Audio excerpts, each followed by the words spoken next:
Türkmenistanda azyk önümleriniň bahasy birden ýokurlandy. Şeýle-de ýylata azyk el ýeterliligi, iýmit önümleriniň yetmezçiligi we nowatlar bilen hem çäklendirilýär. Adatlyň habarçylarynyň we garaşsyz medeniýet neşirleriniň maglumatlaryna görä bahalaryň şu günki ýokurlanmagy 10%-dan 400%-a çenli barıp ýetýär.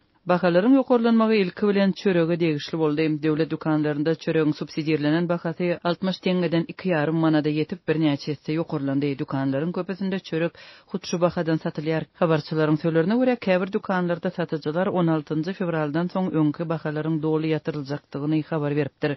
Şeýle-de bolsa adatlyň habarçylary çöregiň 60 teňgelik öňki bahasynyň bölekleýin saklanjakdygyny hem anykladylar. Olar bu bahadan çağılar baglaryny harby bölümlerdäki etkerleri üpçün etmek üçin çörek paýlanjagyny aýdarlar. Çöregiň käbir görnüşleriniň täzirçilik bahalary hem ortaça 2 hisse ýokurlanypdyr. Türkmenistanyň Kronikasy neşri Aşgabatyň 10-njy trapçasynda ýerleşýän çörek pişirýän kärhanada 1 manatlyk tamdyr çöreginiň bahasynyň 2 hisse ýokurlanandygyny habar berdi.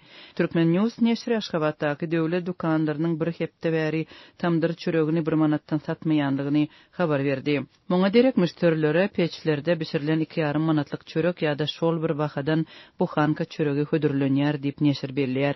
Çöregiň bahasynyň görülip eşidilmedik derejede ýokurlanmagy halk maslahatynyň häkimet çalyşygy baradaky kararyň eglan edilen gyssagly ýygnyndan soň başlandy. Şol duşukdan we ýan eglan edilen möhretinden ýerki prezidentlik saýlawlaryndan soň azyk önümleriniň köpüsi gymmatlady. Türkmenistanyň Kronikasy neşriniň habar berýäri halk maslahatynyň öňü tirasynda biraz arzanladylan önümleriň bahasy ýygnakdan soň galypdyr.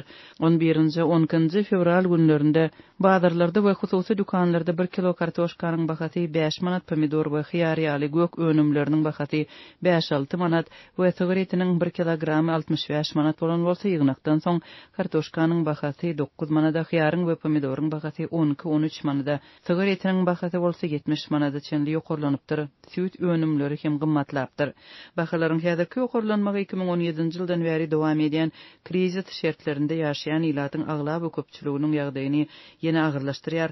Soňky ýyllarda pandemiýanyň arasynda azyk ýetmezçiligi hasam erwetleşdi we adamlaryň girdejileri adaldy. Hökümet bolup geçýän zatlara üns bermezligini dowam etdirýär. Halk maslahatynyň ýygnagynda türkmen hökümeti ýene-de ykdysady ösüşiň bardygyny aýdyp, ýokary görkezjileri öňe sürdi. Bu aralykda hatda paýtagtda da çörek satyn almak köpler üçin möhüm mesele öwrüldi. Häkimetler nowatlary gizläp çöregi giýijilerine satýar. Subsidiýalenen bahadan çörek gysga wagtyň içinde satylýar we polisiýa gaýtadan nowaty durýan hem bellenlen normadan artyk çörek satyn almagy finansiýan alyjylary ýygyrlýar. Her bir müştere 3den köp pesgili çörek satyn almagy ruhsat berilmeýär. Adatlyň habarçysy Aşgabatyň dukanlarynyň birinde satyn alynan çöregiň suratyny berdi. Suratda ak çöregiň içini tutuş heň basanlygyny görmek mümkin. Habarçy çörek taşyndan däl-de içinden zaýlanýar. Adatça çörek içinde heň peýda bolýança iýilýär. Sene üçin men bu çöregi goýup gördüm. Häkimetler hatda adamlara şeýle çöregi hem berip bilmeýärler diýip habar çaýdýar. Ören pesgiline garamazdan şeýle çöregi satyn almak üçin günde onlarça adam birnäçe sagatlap dukanlaryň öňünde nowatda durmaga mejbur bolýar.